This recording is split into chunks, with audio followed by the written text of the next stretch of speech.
The first atomic bomb was dropped on Hiroshima, a military base. If Japan does not surrender, bombs will have to be dropped on her war industries, and unfortunately, thousands of civilian lives will be lost. 8, 7. It took the bomb 43 seconds from the time we dropped it at 30,000 feet until the time it exploded at 18,000 feet. The first thing you saw was that large white cloud that was up well above our altitude. If you look down to the city of Hiroshima, it just looked like a pot of boiling oil covering the city. 6, 5. To say it was frightening is an understatement. I think it shocked us all into silence. When the flash hit you, you could see the x-rays of your hands through your closed eyes. 4, 3. Now I am become death, the destroyer of worlds. 2, 1. A bomb atomically.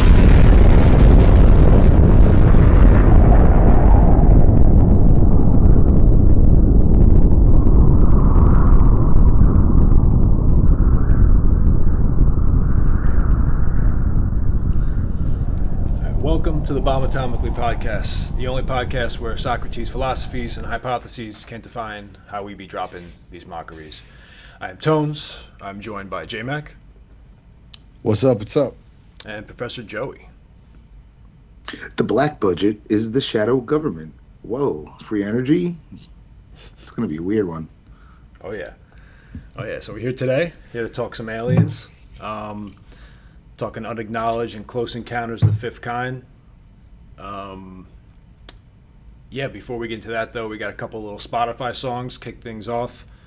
Any of you guys want to kick it off first? Joey? Let's go with you. Sure, why not? You got some interesting ones, from what I hear. Yeah. So, lately I've been cleaning the house to 80s montage music. You know, I have a nice little playlist, and it has a lot of, usual hits from the 80s. So I decided to share some that are not your typical ones that you would hear. You might have heard one or two of these, but you probably did not hear all of them. So I'll just lay them all out on the first one. It's probably the most familiar one. That would be John Cafferty's not Hearts on Fire from Rocky IV, but On the Dark Side. And if we can get this loaded up, the live one, if possible. Okay. On the Dark Side. Right? Little song, great riff, get you fucking going, And then we could segue into Sylvester Stallone's brother, Frank Stallone. He had an album in the 80s. Fucking, really? Yeah. Some wacky stuff. Far From Over, Far From Over by Frank Stallone. Get some synthesizer action. Okay. Yeah. And we'll also go into another similar family, Rocky, blah, blah, blah, Survivor, right? Not Eye of the Tiger, but a song called High on You by Survivor. Great song. Great You like song. that one? Yeah, man. I got that on one of my playlists. Hell yeah. Get you going. And then we're going to Wang Chung tonight, Not that song, Everybody Wang Chung. Not that song, but Dance Hall, Dance Hall. You ever heard that one? Dance Hall Days by Wang Chung. Great song. And lastly, Oingo Boingo, Dead Man's Party. Oh, dude, fucking song is epic. Love it. 5 songs from the 80s that I think will have you moving, grooving, and being like, the fuck does he do in his house when he's in between classes and the kids are at school and the wife's at work? You probably clean the fuck out of your house with those songs, Oh, dude, I go wild. I get the Swiffer on and it's a rap, bro. On the dark side of the Swiffer. What do you got going on, J-Max? Man, I decided this episode, to go with of course, because it's me, these are all hip-hop songs, but these are all hip-hop songs that feature 3 or more people. They're like group joints, so all of them are pretty fucking long songs. One of them especially, the first one I'll go with, Vinnie Paz's Battle Hymn, the song is called. This song features other members of one of the underground groups Vinnie Paz is attached to, called the Army of the Pharaohs. So it's featuring Apathy, King Size, Crypt the War Child, Just Allah, Esoteric, Blackistan, Self-Titled, and Planetary. Song is like 7 minutes long, but every verse of that song is gonna make you want to fucking attack a cop. I just want to Did clarify. you say Blackistan? Blackistan. I was saying, Yeah. are those Like- all people? Those are all people. Okay, all right. Each one of those is a Is person. he or she half black, half Pakistani? Maybe. I'm not. That'd be Too, pretty I'm not cool. overly familiar with him. Blackistan. Esoteric It just on sounds the so song, badass, bro. Yeah. Like it sounds like a Esoteric on villain. the song. Sorry, but it sounds like a villain, you know, like from a fucking, like a medieval, you know, like he's the evil wizard from a fucking, From Blackistan. a move against like King Arthur. Yeah, man.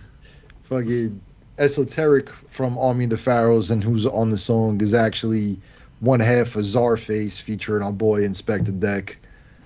Their little side project together. So, you know, people are into Wu-Tang and know about that project. You'd already know who Esoteric is. The next song I was going with is A Tribe Called Quest, Scenario. You know, so you got Fife and Q-Tip from Tribe Called Quest featuring the leaders of the New School, Charlie Brown, Dinoco D, and a 19-year-old Busta Rhymes on the first song most people ever heard him on. Wow. So there's that. Got the D&D All-Stars, a song produced by DJ Premier, which was from some compilation album, song called 1-2 Pass It. That song's featuring Mad Lion. It's featuring Dougie Fresh. It's featuring J. Rue the Damager, KRS-One, Smith & Wesson, and Fat Joe. And then I got Banned from TV by Noriega. You guys might actually be familiar with that one. It's featuring Cormega, Styles P and Jadakiss, Cameron, and Big Pun. And then to finish off my 5, I got Show and Prove by Big Daddy Kane. Featured Scoob, Sauce Money, Shaheem, Wu-Tang Clan affiliate, was like 14 years old when he did this song, and he looks even younger in the video. A really young Jay-Z, who nobody thought was going to be as famous as he ended up becoming in this song. He actually looks ridiculous in the video. And the song is wrapped up by Wu-Tang Clan member Old Dirty Bastard. It's quite the hit list right there. ODB. Yeah, man. Those songs, get them going, get pumped. You know, Dougie Fresh. Nice. What about Dougie Doug? Dougie Doug's a different thing than Dougie Fresh, but yeah, I know. a lot of Dougies happening in the world. What about Doug Funny? Shit. Funny. It's a throwback. The Beats. I'm gonna bring my top 5 The Beats song in next time. So I guess I'll get into mine. I got Sick. 4. So I was telling you guys before that I found a bunch of old CDs just laying around. I guess I made them when I was in high school, back before like iPods and shit. So I was just kind of listening to a lot of that old shit there. So first I got How to Rob by 50 Cent. Nice. I don't know if obviously JMac knows it, but basically it was like one of the first songs he came out with, more or less, and the entire song is him just talking about robbing everyone in the music industry. Some people think that's why he got shot, because that was before he got shot, I believe. So it's interesting. He calls out everyone. 50, who shot you? The Way I Am by Eminem has one of the best opening lines I could think of.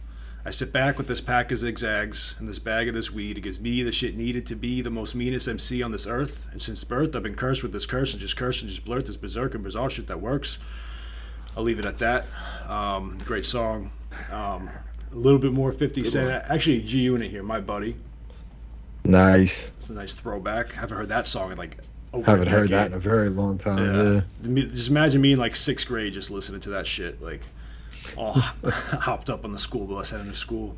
And then my what about those songs with them and like Green Lantern?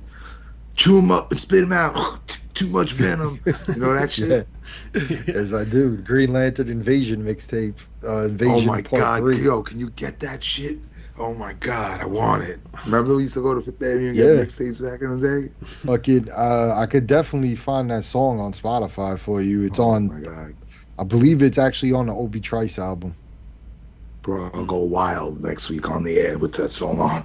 I'll go fucking nuts. I'll start tipping over the coffee table, kick the fucking guitar off the thing. It'll be nuts. Yeah, We All Die One Day. It's on Obi Trice's album. Nope, can't play it. We'll get in trouble, but yeah. Obi Trice's album, Cheers. We All Die One Day. Nice. There's so many songs from that era that, like, I don't know. I wouldn't be able to tell you them, or I just got to hear them and be like, Well, that's what it was for me going through these CDs, because for whatever reason, none of the songs were labeled. So it was track 1, 2, 3, and it was all just random shit. So I'm just listening. I'm like, oh, fuck. I remember this. I remember that. And I told you, I had way too much Mike Jones on those CDs for, like, you know, for where he ended up. But I did have a lot of Ludacris, Mike Jones, Paul Wall, because that's what was kind of going on back then. Young Jeezy, Thug Motivation 101, great album. Yeah. But my last song, this is actually a newer song. This is a little bit of a story behind this. So I know you guys don't watch Euphoria, but I rewatched it, and then the new season came out. And so, long story short, one of the characters ends up, like, running away from home, and she's talking to, like, a therapist or whatever, and she's like, so you want to tell me why you ran away from home? And then there's this, honestly, one of the most beautiful shots I've ever seen in a show or a movie, and it just kind of zooms in on her eye. Mm-hmm. And in the reflection of her eye, they're playing basically like a highlight reel from the whole season. And so while they're playing this highlight reel, they're playing this song. It's Liability by Lorde. And it's totally different from every other song I've given on here. It's definitely not gangster rap, but it's a beautiful song, beautiful scene. If you haven't seen Euphoria, I recommend it. But that song will be up there. So that's what I got. Sounds good, man. Great. We got some songs. We got some songs. So I guess we could get into the documentaries. So we got Unacknowledged and Close Encounters of the Fifth Kind. Now, I was thinking with Unacknowledged, I mean, there's definitely some stuff to talk about, but a lot of it is kind of in, you know, the second one as well. I had forgotten that, like, the first, like, half hour of Close Encounters of the Fifth Kind of, you know, recaps what happened in Unacknowledged. Yeah, there was definitely stuff that they don't address in the second one, but it's kind of like the Cliff Notes version of it. Right.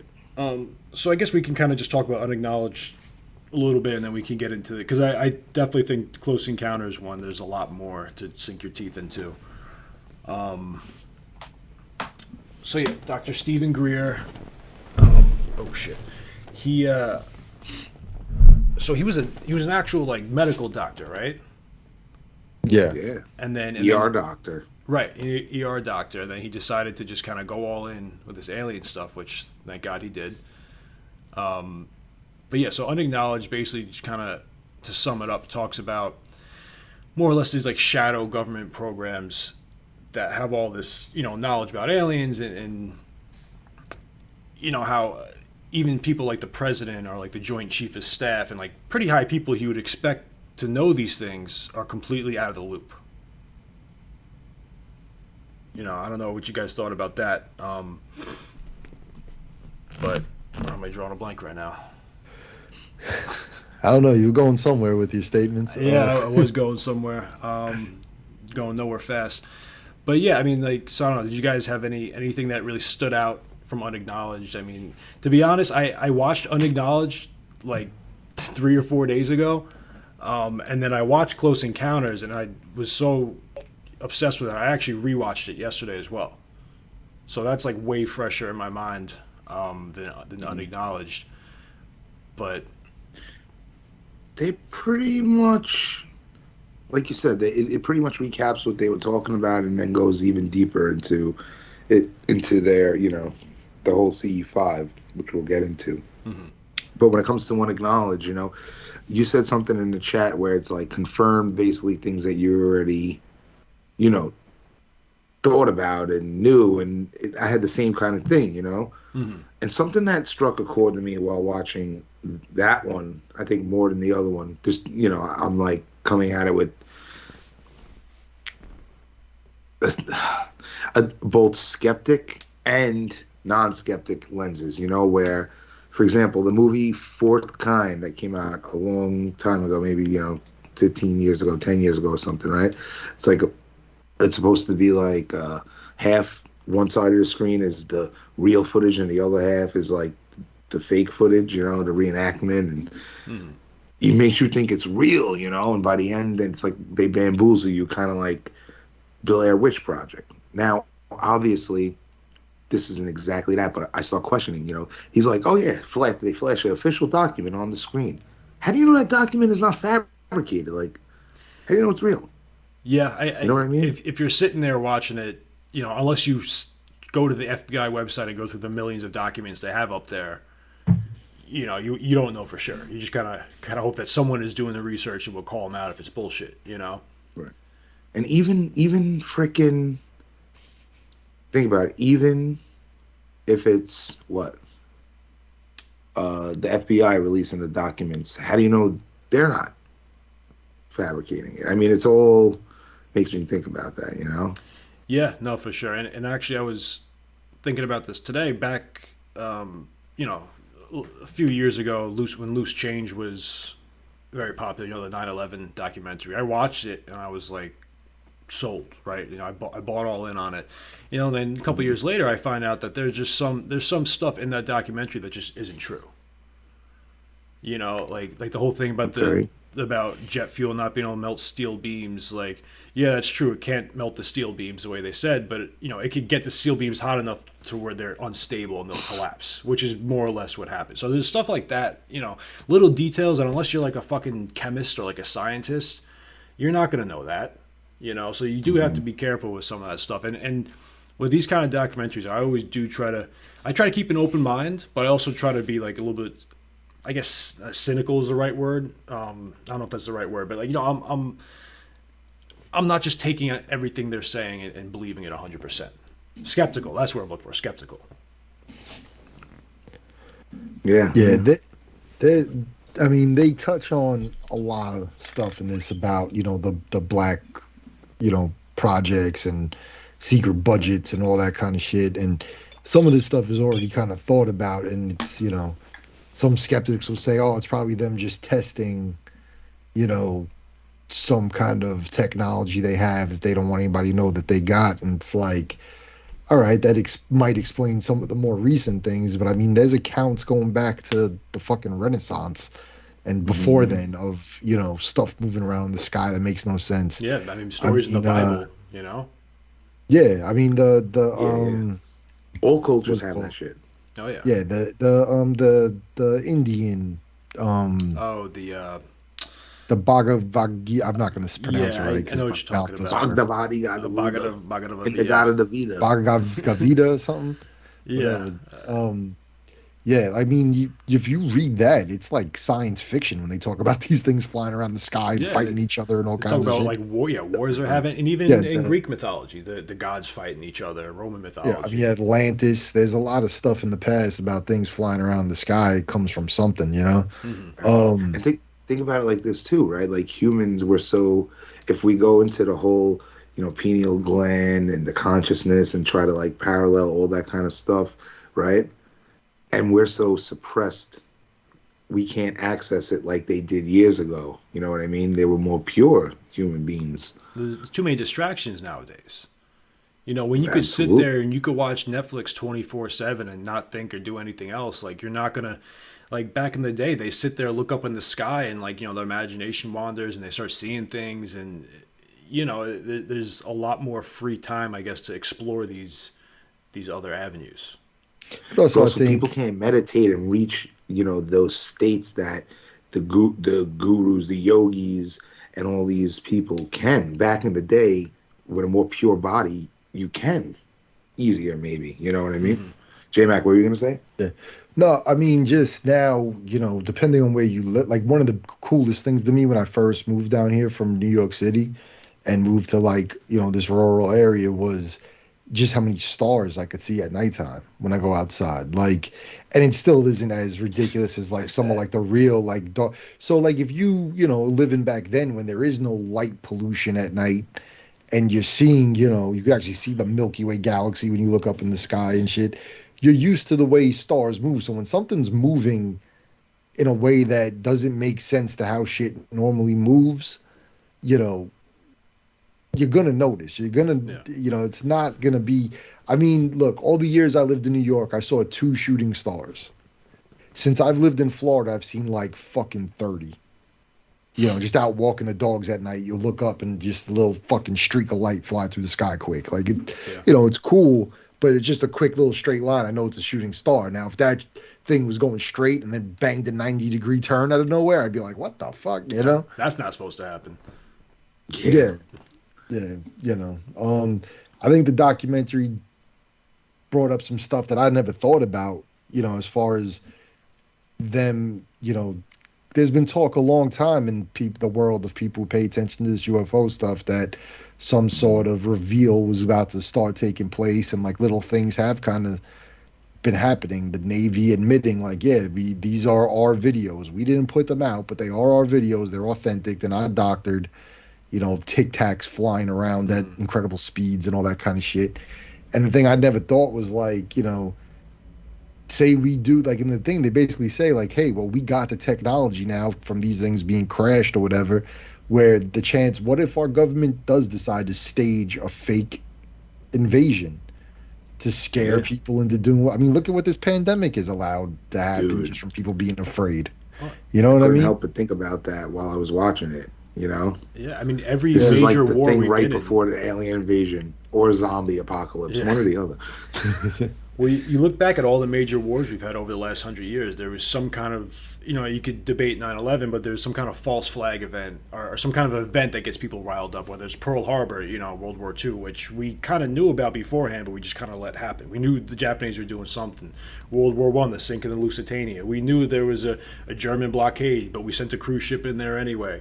The Bay of Tonkin in Vietnam. There's all these things that they got a playbook.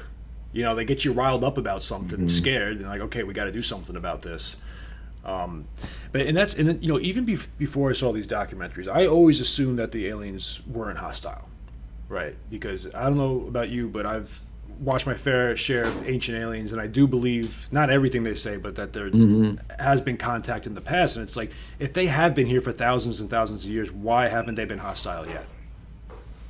It just doesn't make sense that all of a sudden now they want to be hostile. Well, I think a few things. I think the chances of them even considering they'd have to get hostile didn't start until we started testing nuclear weapons. Yeah. Like when you, I know we're kind of on Unacknowledged, but I watched them so close together this time. I might be jumping between the two of them with information. So, whatever. But, if you're outside walking and you see an ant crawling by, like you're just going to head stomp it because an ant's crawling by? Some people might, but not everybody. Yeah. For the most part, people are just going to keep walking. Right. Now, a kid probably more than an adult. You know what I mean? Like if you're a kid, it's like a whole but if you're in your kitchen and an ant is crawling across the floor, you're probably going to stomp that ant out. You know what I mean? Right. So once we start trying to go into space, like they have to pay attention at that point. Yeah. Like we're starting to go into space. We're developing weapons that could potentially destroy a planet. You know what I mean? Like now the universe is so gigantic, but how do we know how it really works?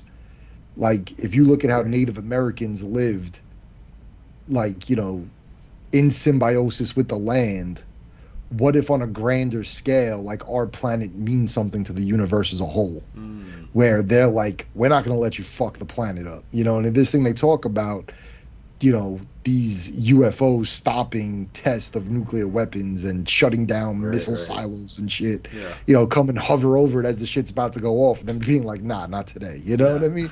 Like, So what if it's not so much like they care about us, because what could they learn from us if they're able to travel fucking, Yeah, they're fucking across a universe. You know what I mean? Like, they're not going to learn anything from us technologically, but it doesn't mean that they don't maybe feel that they have a fucking like a responsibility to make sure that we're not destroying shit we don't understand either. It's almost It's almost like, kind of like how at one point where, America was like the protector of the world, fucking there could be some other, universe beings, whatever, ET, whatever they are, that are the, keepers of the end of existence, maybe, and if we fucking blow up the world, it's gonna fuck up the time continuum, and it's like some, Back to the Future shit, but slimy green crying alien looking motherfuckers. No, it's possible. And also, I mean, if you look at another, like, maybe spin on that is, I'm going to be mentioning Ancient Aliens a lot because I've been watching it a lot recently because I watched these documentaries and it got me in that mood. But there's the whole theory that, we have alien DNA. Like, they came down here and, gave us a little bit of their DNA to jumpstart our evolution. So maybe they have an investment in us that way. Like, maybe they have some kind of purpose for us. Mix us with the monks. Yeah, I don't know. And that's how we came out. Because the little gray, the grays, the little gray guys that, they're not very physically imposing. So maybe they need like a more physical. I don't know. I'm just trying to spitball like what they could possibly be doing. Or you know what? Like we as humans, we play God sometimes too. With our scientists and stuff. So maybe it's just like we're a big science experiment, or maybe we're just a reality TV show for them, and they're all just watching us and how fucking crazy we are. Maybe like an ant, to continue the ant analogy. Like maybe it's like an ant farm that just overpopulated and got out of control, and now it's like, all right, leave these motherfuckers over here, let them let them burn each other out, but they can't burn out Mother Earth. You know what I mean? Yeah. You can't kill the planet. You won't kill each other, that's one thing, but you ain't killing this planet. And that whole stuff resonated with me. And the next thing that resonated with me was the whole consciousness idea. Right? That shit I thought was like, I never thought about that aspect of it at all. No, that was shit that kind of just blew me away. And then, we'll talk about the ending later, but it's just like, I have an aha moment at the end where I was totally enamored, and skepticism just dropped on me like an anvil in a fucking Looney Tunes cartoon. Yeah. Now we could get into that in a little bit. I did want to talk a little bit more about Unacknowledged. One thing that I thought was interesting, because we talking about how they, they're peaceful, allegedly, what we, for what we believe, or for what I believe. But he was saying like these stories of people being abducted and probed and all this stuff, that was actually the shadow government testing out this alien technology. Because or using it to scare people into not, dropping stuff out. Yeah. I mean, probably like you guys, I've been paying attention. As a kid, I used to love when I saw that there was going to be like some kind of special about aliens or UFOs coming up on TV, like, oh shit, tonight's the night. You'd be sitting there waiting. On Fox. Yeah, it's always on Fox. Alien autopsy was like the coolest thing in the world to me as a little kid. Right, so like, I've been obsessed with X-Files. Yeah.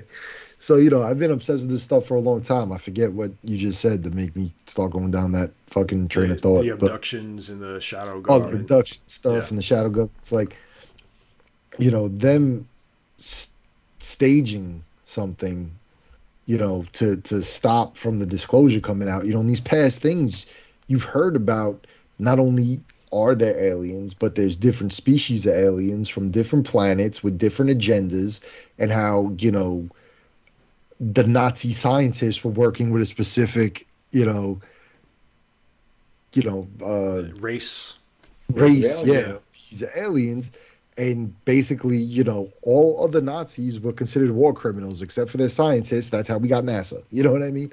Like, if the rest of them went to prison, those guys became NASA. So it was like, So no, go ahead. You know, just the idea that, you know, maybe some want things to be disclosed, maybe some don't want it to be disclosed because they're got some backdoor deals with this, that, or the third. You know, who knows? Yeah, what's going on? You were talking about the Nazis and the Nazi scientists. One of the Ancient Alien episodes I just watched was about Werner Von Braun, who was the head Nazi scientist that founded NASA. You know, we brought him over here, Operation Paperclip. He invented the V2 rocket. Like, he was, you know, way ahead of his time.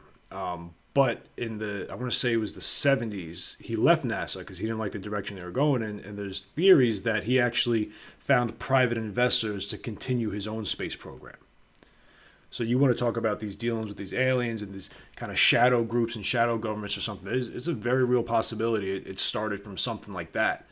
Because what they were saying is they were saying it's almost like a breakaway civilization that has all this technology that we're just not aware of. They're in space, they're visiting stuff, they're doing things, they're probably communicating with these aliens, and we're just down here working our 9-to-5s, fucking just trying to put food on the table and shit. Yeah, and just how much of it is, you know, is it for the betterment of the planet or is it the betterment for a specific interest? Right. You know, if they come up with a way to, you know, now electric cars become more popular, but, you know, if they come up with a way like, you know, a different technology that you don't need gas no more, there's a lot of people who make a lot of money off of that. They're not just going to let that out, you know? Oh, yeah. When a bunch of men in black show up at your house and steal all the work you've been doing on whatever project, it's like, nope, you don't need this no more. It's like, what? You know, like, and think about how many people are losing. I'm sorry. Think about how many of those people are losing from the gas too, right? The people that own all that gas, right?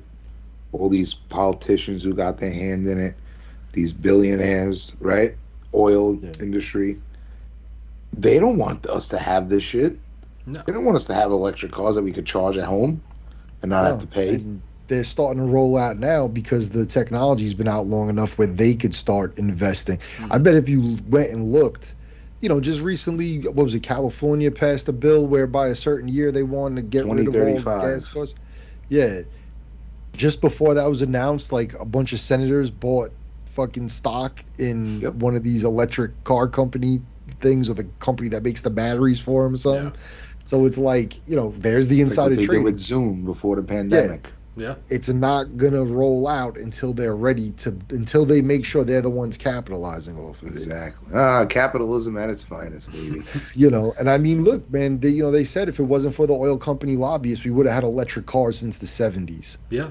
Think about how every other piece of technology from that time is different. Where would we be at as far as electric cars go now if they were being made, mass-produced in the 70s? Oh, yeah. If you had 50 years of research and development from these companies to make it the most efficient, the best. Now, like, you look at companies like GM, Ford, like, they're just starting the last year or two to look into this stuff. Like, even Tesla is like 10 years old, maybe. That F-150 Lightning that they got coming out looks friggin' awesome. Yeah. You know. Yeah, no, I mean, I'm not a fan of what they did with the Mustang. I know that must hurt you. It was stupid. Why would they? Mustang. Yeah. Why not just make an electric Mustang? Just make an electric Mustang. When you got that Mustang back in the day? I do. It was the highlight of my life. You kidding me? It was the greatest thing in the world. Oh, shit. I torture my kid. Every time we drive by a Mustang, I was like, you see that? I used to have one of those. He's like, shut up. I didn't ask to be born. Like, it's your fault. I couldn't fit anything in that goddamn car once you showed up. Oh, shit. Yo, but to continue with Unacknowledged, you know, and I wanted to ask, Ant, did you ever watch X-Files? No, I never. I mean, I was definitely around when it was on, but I might have been a little too young to fully, like, grasp it. Oh, man, so good. I love X-Files.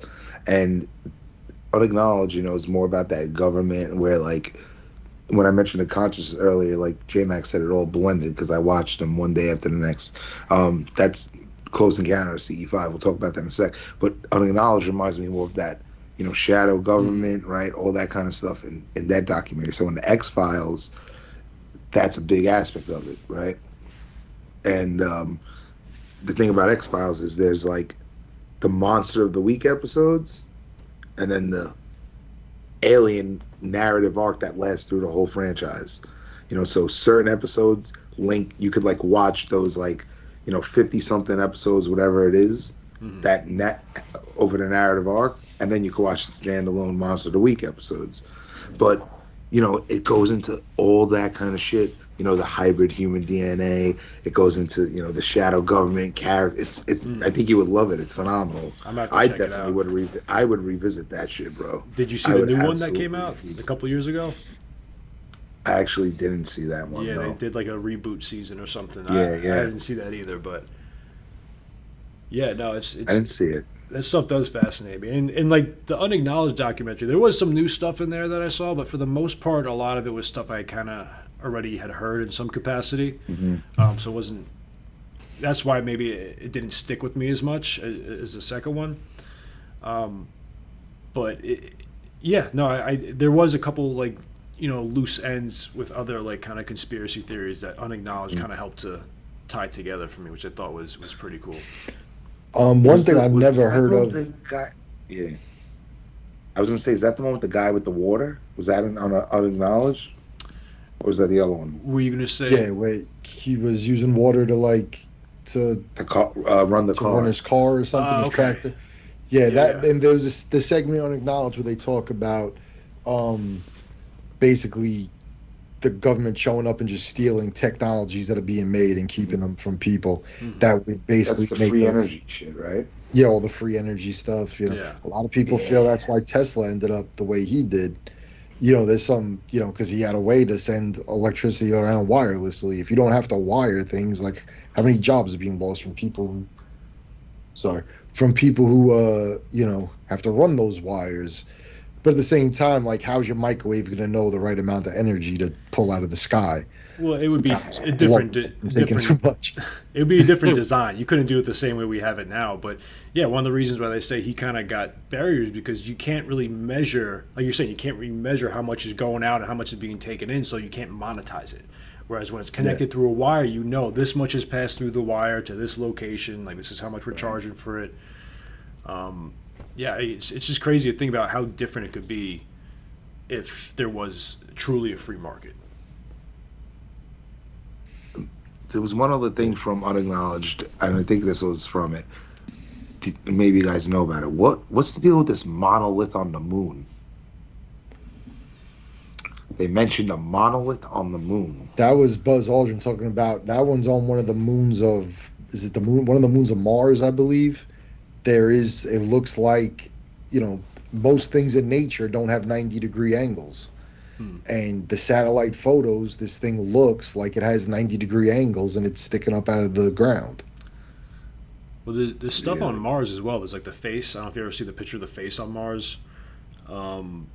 There's things that they might think that might be pyramids on Mars. Like, again, just kind of like unnatural shapes. And even, I can't remember if it was in this or one of the Ancient Aliens things I saw, but there's a picture of the moon, one of the moon landings, like not the first one, but like a second or third one, that looks like a head, but like a robotic head.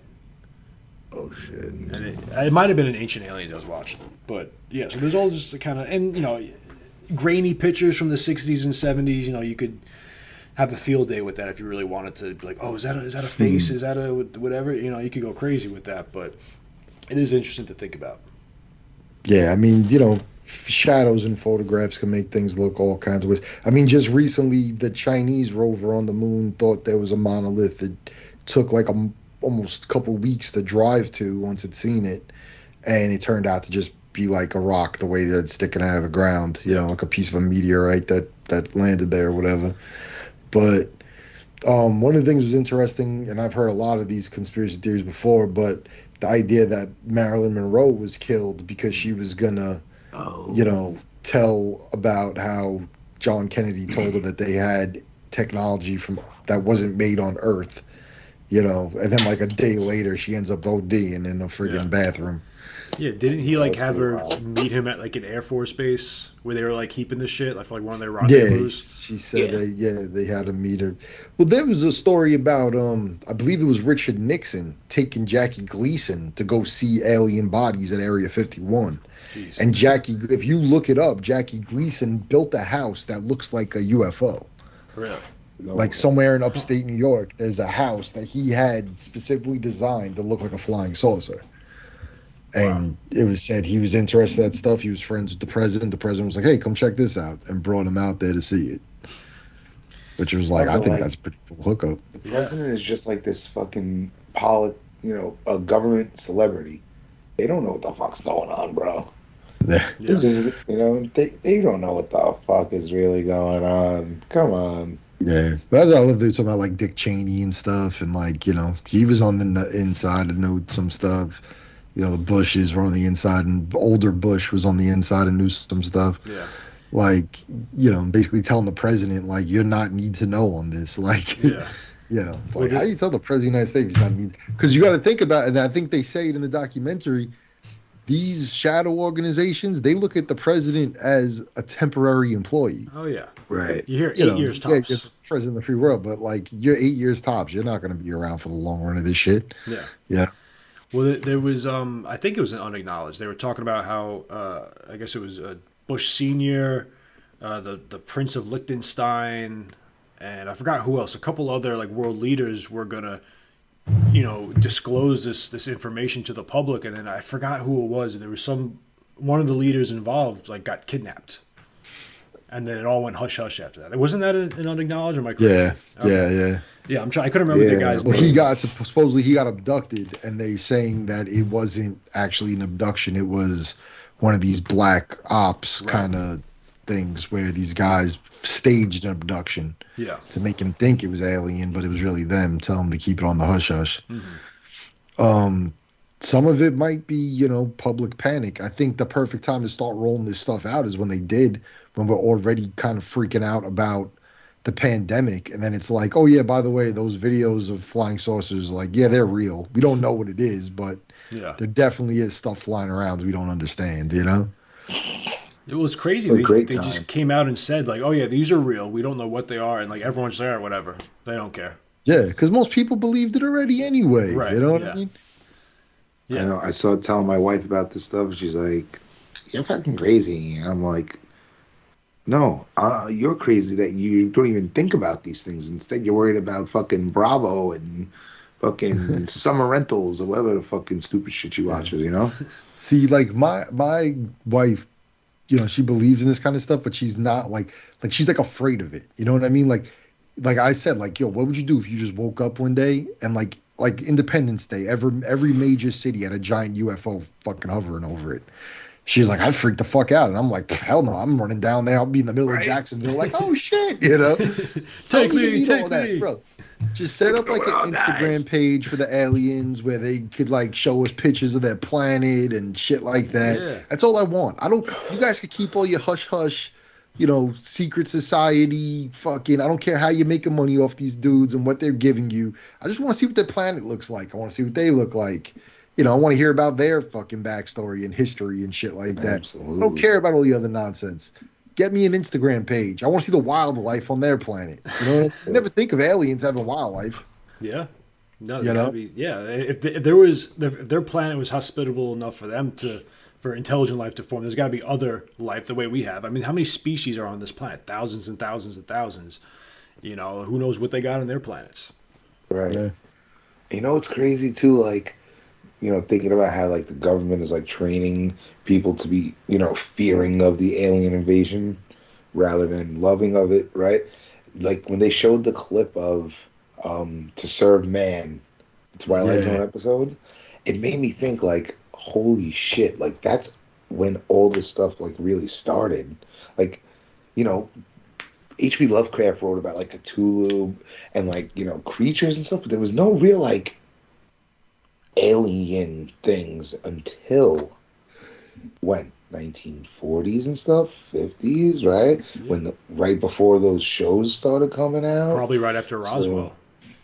Roswell, War of the Worlds. It was all like the 40s and shit. And it's like, oh shit, maybe, like they say, these things in movies, they get them from somewhere, and it's like, it kind of reminds me of like, oh yeah, wrestling's fake. Like, people, it's staged, but like, why don't people believe that the physicality is real? Like, we were watching Rampage last night, and my wife was like, damn, he really hit him. I was like, yeah, He fucking chopped the shit out of motherfucker. You know? Yeah. It's That's like the that problem kind of with mentality. with almost. pro wrestling. They can't get past. It's like, all right, they can't wrap their heads around the outcomes might be predetermined, but the physicality of what's happening is very real. You can't fake gravity. When someone's throwing you at the floor that hard, you're gonna fucking hurt. It's gonna hurt. You know what I mean? It's gonna hurt. Yeah. They might have showed you how to fall where you're not gonna break an arm, fucking leg or whatever, get a concussion, but your body's still meeting that impact to a certain extent. Yeah, Absolutely. So, I don't know. It's mind-boggling. Well, It is. It's interesting you bring up, the Twilight Zone and Independence Day and stuff like that, because, it's pretty much public record that the CIA, I don't know about now, but at one point had people working in Hollywood kind of directing them, what they can and can't do. And like, as we saw in Unacknowledged, they're doing the same thing in the media, the news media.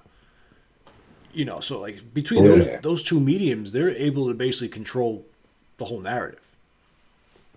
Bro, where do you ever see a fucking movie about the aliens being portrayed as positive, like not trying to harm us? I mean, Arrival. not E.T., that Arrival's right? Good. But like, Yeah. it's still like they're coming in with like the fear for like the first half of the movie or whatever. You know what I mean? Yeah. Like, really, that's a fucking great movie and a great short story too. I've taught it one semester, and the students like Arrival, love the you're movie. saying? Yeah. I didn't realize it was a short story. Yeah, I love that Oh movie. yeah. That's a great Ted movie. Chiang. Okay. Yeah. Before we stray and start getting into the Close Encounters, Unacknowledged to that opening montage over What a Beautiful World, and it's like just showing like how foul this planet actually is. Like, Yes. I see trees of green, and they show like the bomb blowing the trees out of the ground. And, I mean, there was a lot of brutal shit. I think there was a beheading in there, if I'm not mistaken. Yeah, there was. Yeah. A clip of a beheading. That's the beginning of the C5 episode, right? No, That was the beginning of Unacknowledged. Unacknowledged. Oh, that was the beginning of what I There was another montage in That's the C5. Why Can't We Be Friends? Like how they. Oh yeah, That was the one with the How to Serve Man and Mars Attacks and over Why Can't We Be Friends, the song, and it's like all the clips of aliens like destroying us, Yeah. It You know, is, think about it's it, Arrival is it's something to be contemporary. afraid. Yeah. Arrival's contemporary. Everything that's not contemporary is all negative. Where's the right? All that stuff back then, it was all negative. Yeah. Yeah, it's crazy, right? Makes you really think. But when we talk, let's switch over to now the other documentary, because I think that stuff is probably the thing we've never really thought about before. 100%. So Close Encounters of the Fifth Kind. A real quick synopsis. More or less, what Dr. Stephen Grier is saying is that we can communicate them through our consciousness, through meditation, and through, I guess, like our third eye. Like I don't even know technically what that is, but it's, what he's saying is he could sit there and he could meditate and he could communicate with these beings. And a lot of the things he was saying kind of made sense. One thing that really kind of, drilled it home for me was he started talking about the speed of light, right? Like, in terms of like our space travel, we need to get to the speed of light. We need to do that. But if you want to go visit the Andromeda Galaxy, it's over 2 million light years away. Even if you have the speed of light, it's going to take you 2 million years to get there. So there's got to be another way to do that. And I guess what he's saying is it's through the ESP, like this consciousness. I actually have a quote here from Ben Rich, who is the head of Lockheed Martin Skunk Works, which is like the kind of secretive division of Lockheed Martin. And he was holding this like conference or whatever, and then he finished it off his speech saying, "We now have the technology to take ET home." And everyone kind of chuckled, and the guy who they were interviewing for the documentary, he goes up to him after. He's like, "What do you mean by that? How is that possible?" And he was like, "Oh, do you know how ESP works?" And he's like, "Oh, is it does it have to do with the fact that all points in space and time are connected?" And he goes, "Bingo, that's it." And he walks away. So what he's saying basically is that they have these machines that I guess are hooked up to their consciousness, whether you want to like compare it to like a Neuralink or something like that, like Elon Musk is trying to do, and they could use that to manipulate time and space to kind of just go wherever they want, materialize, come in and out of our dimension and all this stuff. That kind of just blew my mind, that whole, because again, I never really thought that far into the technology aspect of it. Well, that's exactly what I was thinking about, the Neuralink, and I'm like, oh, so that's it. Like, it's always been like physical, not this idea of the consciousness, and it really made me start being like, okay, this kind of really makes sense. Add that next to those videos they're showing, like, and it's like, dude, this is nuts, man. This is crazy. I gotta say that the UFO clips they showed was some of the most convincing evidence I've seen. Like, the clearest like video. And look, they could still be photoshopped. They could still be doctored. I'm not saying 100% that these are actual events recorded, but some of the most convincing stuff I've seen. And I don't know how I haven't seen this stuff before. Well, that's what I was also thinking. Why don't we see these clips all the time? Yeah. Like, how are we not seeing this on the news? How are we not seeing this being broadcast? The news has even to put like it out. Style. There's so much other bullshit going on. It's like, how much, like, oh yeah, we got some lights in the sky. They can't verify it themselves. Like, yeah, it's doing weird shit, but like, to me, what was cool, I love seeing when it's like a NASA video and something happens. Like that one video where he was kind of talking about how these things are coming in peace and that they're almost showing a Zen-like, resistance to violence because we keep fucking with them. And they showed that one video, like, out in space, and you see this thing moving, and a flash goes off, and it bangs a right and takes off, and then something goes flying through the air like somebody shot a weapon at it. Yeah. You know what I mean? Like, that was like some crazy-ass video. Crazy. That's from a NASA camera. You know what I mean? So, like... See, what I want to know is what weapon they were using. Because that's not just like a cannon or like a gun. Like, that's some kind of laser fucking beam that we don't even know that exists yet. Because, like, to be able to shoot into fucking space like that at that speed, that's pretty incredible. Yeah. Yeah, well, just recently they put out something that they were trying to develop a space-time weapon. Jeez. Which, when you see that headline, it's like, oh, well, they're trying to rip the Earth in half eventually. I was going to say, like, we're just going to create like a black hole and we're all going to be gone. Well, that's the thing, Donald Trump, we need space defense. We need, why are they rolling all this out? Like, we don't just need a presence in space. We need dominance in space. It's already making you feel like what's coming from space that we need dominance over. Well, correct me if I'm wrong, but didn't Reagan want to have like a space force or something as well when he was president? He developed the thing they called it. The nickname for it was Star Wars. It was actually a thing of satellites that were going to be able to pinpoint if like some sort of weapon was launched into like our hemisphere. Okay. The satellite itself was going to be able to lock onto it and destroy it before it got to us. Gotcha. Alderaan. Basically. Yeah. Okay. No, yeah, it is. It's interesting that they would kind of say, "Oh, we need a space." Like you said, this dominance in space. It's like, well, yeah, we need a space force, and it's like, why does America need dominance in space? You know what I mean? Like, well, because if we don't do it, China's going to do it. They try to scare you into it. Well, just think of the optics. The whole that's why so many people think the moon landing was faked. It was like, think of the optics is if Russia landed on the moon first and the first flag planted on the moon was a Russian flag. Yeah, which technically I think they did land an unmanned vehicle on the moon first, if I'm not mistaken. I could be wrong about that. I'm not sure if they landed it. I think they orbited it first. Okay. I don't know if they actually landed anybody. Maybe that's what they did then. But yeah. And there's a lot of people still believe that shit didn't happen. That we can't get past the Van Allen radiation belt. You know what I mean? Humans can, at least. They could send all kinds of shit out there, but we got no way of getting around that until we do. They get real weird shit. Just go ahead, Joe.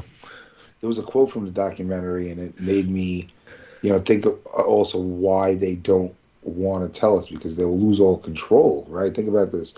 Here's the quote. In our time, this search for extraterrestrial life, we will eventually change our laws, our religions, our philosophies, our arts, our recreations, as well as our sciences. Space, the mirror, waits for life to come look for itself there. And think about it, right? Like, think about the repercussions if they say, oh yeah, just fucking extraterrestrial life. Like, how's that going to affect, like, all these religious organizations and sects? How's it going to affect, laws about existence, rights? Like, what's going to happen? How's that going to affect society? Yeah. It's going to be a grand reset of how you live on this planet. And to the point where the Vatican already released a statement saying that the belief in extraterrestrials doesn't infringe on your belief in Christ, because just God's plan was bigger than we thought it was. You know what I mean? Which I don't know why they didn't say that years ago, but... Well, they got to fit their shit, Exactly. Yeah, but Vatican to come out and say that. NASA has recently got, they hired a group of 20-something theologians to get together and try to decide what effect an extraterrestrial encounter will have on humanity. I'm gonna say it here on the record. I'm gonna say we find out in the next 5 to 10 years that Jesus was an alien. Just putting that pretty out cool. there. What's going to happen first? Is pot going to be legalized federally, or are we going to find out about alien existence definitively? What's going to happen first? I would probably say pot. I don't think we're ever going to know the full story on the aliens. They might give us little breadcrumbs here and there. I think there's the fact that they've been leaking, not tomorrow. Pot might be legalized first, but within the end of my son's lifetime, I think there'll be a full disclosure on what's going on, or some kind of reveal. You know what I mean? Because if they're breadcrumbing this shit out now, think just in they went from not acknowledging it at all to in the last 2 years saying that those videos exist. The whole thing with NASA hiring the theologians. The friggin' director of national intelligence went on in a press conference, said that the UFOs that have been buzzing our warships are most likely alien in design. Yeah. They're admitting this shit. They went from, use a crackpot lunatics to, oh yeah, you know what I mean? And, as it go into the consciousness, all the reports about the Roswell landing, that ship, one of the technologies in it was a headband that the crew of that ship wore to control that spacecraft with their minds.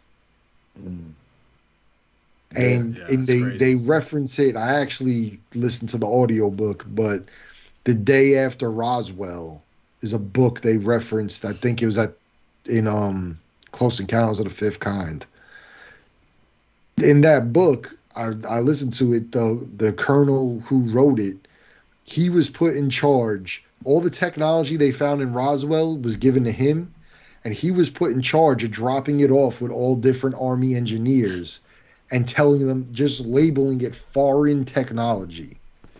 So these engineers were working on this, trying to reverse engineer it, not knowing that it was alien in nature, just thinking that it was some kind of foreign technology that we pulled in. Wow. Yeah, so that's where you kind of see on the need to know basis kind of thing. They're not telling these scientists that they're working on alien technology. Oh, this is some Russian technology we found. This is some Chinese tech. Just work on this for a little bit. They kind of figure out how this works. Yeah. Isn't that what Bob Lazar did more or less? When he was supposed to try. Yeah, that's an interesting documentary that down the line you might want to check out. I don't know did you guys see it? I saw it. Yeah, the one on all these years later, and the government is still fucking with him. Yeah, he was talking about an element back in the 80s that didn't exist and now is on our periodic table. 115, right? Yeah, element 115. Like there was a bunch of. They still raid his business regularly because back in the 80s he said that he like stole some of that shit and got it out of the lab, and they're still looking for it. Like it is wild stuff. You mentioned that book from the Colonel. There was one quote that they said in the documentary that I thought was awesome when the spacecraft lands at his base and he drives out there in his Jeep to go confront it. And, you know, he's like, what do you want? He's like, oh, well, you know, you got to stop using this radar technology, whatever. It's messing with our ships. And he's like, what's in it for me? And he goes, a new world if you can take it. I thought that was fucking awesome. Like, once I heard that, I was like, oh, man, I'm fucking in. Like, bring in the aliens. Like, we need this new world. Whatever's going on now is not working. Yeah, they definitely. I mean, you know, look, we're at each other's throats. All signs are saying, like, we're in for a big-ass change anyway.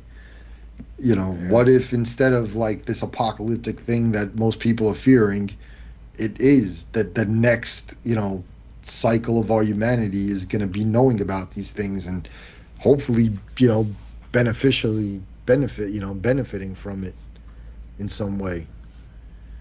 Yeah, I'm hoping it's we benefit from it. Go ahead. Like the idea of consciousness in general, it is something that it, you know, exists in all living things. Mm-hmm. You know, there's a different frequency we could tap into that we can't really explain. You know, like they've done studies recently where they actually have been able to communicate with people through lucid dreaming. People nowhere near each other in different states practicing lucid dreaming have been able to pass information back and forth to each other in their sleep. Wow. Well, that's kind of like the they were talking about the remote viewing the CIA was working on back in like the 60s and 70s, like the spies. And there was actually a pretty good movie I haven't seen in a while, The Men Who Stare at Goats, with George Clooney, and that's more or less Brothers. I think so. Yeah, that's more or less what that's about. Is, you know, this kind of CIA remote viewings, telekinesis, whatever the fuck you want to call it. And like MK Ultra satire, right? Right, exactly. And I remember seeing the movie and saying, "Oh, this is like based on, you know, true events," and I was like, "No way." But now after seeing this, I'm like, "All right, yeah, fuck it, I believe it." Yeah, they'll try anything, bro. Yeah. So, did you guys download the app? I did. Bro, honestly, the thing about the app comes up like so late that after, like, I kind of forgot about it until Tones brought it up in the thing. And then when I watched it, I was like, oh, yeah. And I remember looking, when the first time I did watch it, when I looked it up and I saw I had to pay for it, I was like, fuck this. Yeah. But then, like, you know, I think one of you guys said, like, was the whole movie just a fucking commercial for this app? You know? And then it kind of like a ton of bricks, bro. Yeah. Dead. I felt like I got bamboozled, bro. Yeah. I don't know, like, if it was the first thing he put out, I could think it was like some, like, you know, snake oil salesman, charlatan shit. But, like, Unacknowledged, I believe, is his second documentary he did. He did one back in, like, 2007 or something, or 13. That was another thing, the same topic. Like, he's been on this shit for a while. And, I mean, I thought the documentaries were well produced. You know, a lot of times you watch they're well made. Like, you watch documentaries on this topic, and it's like, dude, what the fuck did you make this with, Joey's VCR? Like, how the fuck did it happen? Like, you know, this has drama, bro. The way they edit it, he's fucking crying. The way they tell the story, I mean, bro, it's got you gripped. But at the same time, you're watching a documentary, and then, you know, as it's unraveling, the way they tell it at the end, oh, download the app. Oh, all we need is 75 million.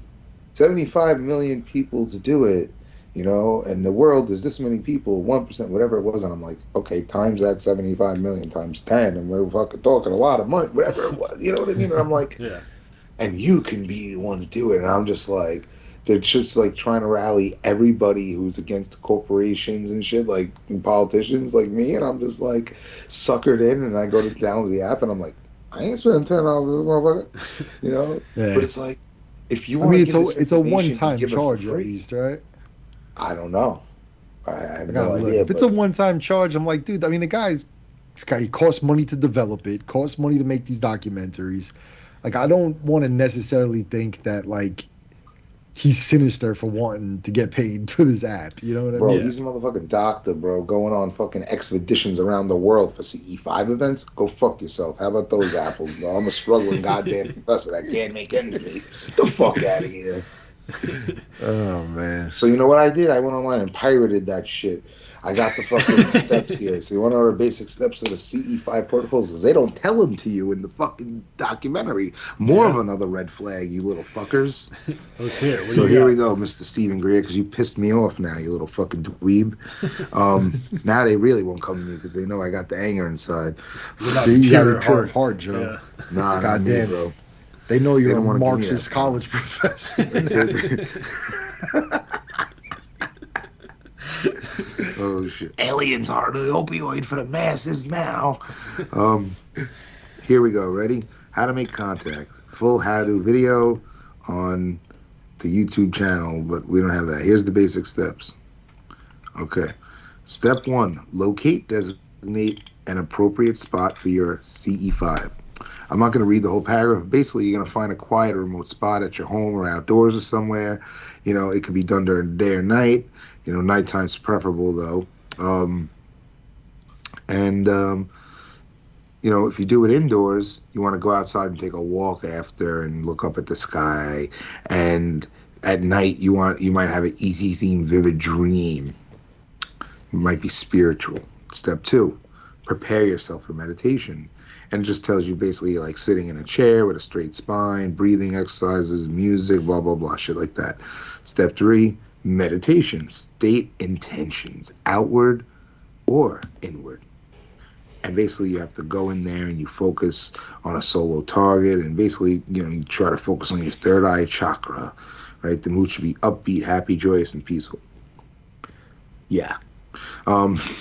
Step 4, focus on your heart center. Mentally project your peaceful intentions and invitation out into the cosmos. And then they go on into a whole paragraph about that, talking about, you know, self-development, understanding, universal peace, and confirmation they truly exist, and send that out to them. Step 5, scan the skies for ET crafts or visual phenomena. Be open to possible telepathic communication. Step 6, write down, journal your experience, debrief, exclamation point. Here's some tips. CE5 protocols do not include mind-altering substances of any kind. Bullshit. Because guess what, motherfucker? When I fucking eat some of those mushrooms, bro, it makes me feel one with the universe. Like, I feel like I know everything about nature. Like, it's insane, bro. And then it like wears off and you go back to your fucking stone cold self and then you do it again and, you know, until like you have those certain, you know, trips that are just like life changing, and you have certain ones that just like awake you and then you go back, you know what I mean, to the closed consciousness. So, you know, a lot of the shit he says clicks in so many things, but it's just, again, you said it perfectly. Snake oil salesman. It just feels like it's, you know, it's too good to be true, too easy. It's just like, you know, yeah, the secret. Oh yeah. Put good things out in the universe and it's gonna come true. No, it's just called the ebb and flow of life, bro. It's called Jack and Jill. They go up the hill and then they fall down and they get up and dust yourself off and try again and do it all over. See, when it comes to shit like The Secret, like in The Secret, they talk about using vision boards and shit, right? And I think that shit can be helpful to people in the sense of like you wake up, you like, you know, you put it someplace you're going to see it every day, your fucking closet or whatever. Mm-hmm. And, you know, I mean, that thing is like, you know, write your goal weight on a piece of paper, put it on your vision board, you'll get there. And it's like, yeah, you'll get there if every day you wake up and you look and you're like, shit, man, I got like 60 pounds to go. I better get on a treadmill. You know what I mean? Like, but if you just wake up and look at that fucking number every day, ain't shit going to happen. It could be there to fucking motivate you. Yeah. But just the like, shit, I wish. And I think... Free and egg McMuffins every morning still at the drive-thru. Yeah, it ain't going to change, like when I'm fucking, you know, elbow deep in a bag of Doritos while I'm chugging my third Monster for the fucking day, that goal weight is not going to fucking do nothing for me. You know what I mean? No. But, like, if you need something to motivate you, that's possible. If you want the dream house and you realize you got to get up and bust your ass and fucking stay on point to get it, and you got to picture that bitch every day where it's like, I want to be in there, that could help you. Just focusing on, it's not like it's just going to materialize in fucking front of you. You know what I mean? Of course. Right. But I do think with the idea of thinking of positive shit, it's just better for you in general. You know what I mean? 100%. And I think when you're already in that better mind state, it's easier to fucking go out for these things, to fucking, you know, to stay focused, to keep driven on it, and to actually fall through with it and keep the energy for it. Because, you know, if you can't fucking keep your eyes open, ain't shit gonna happen.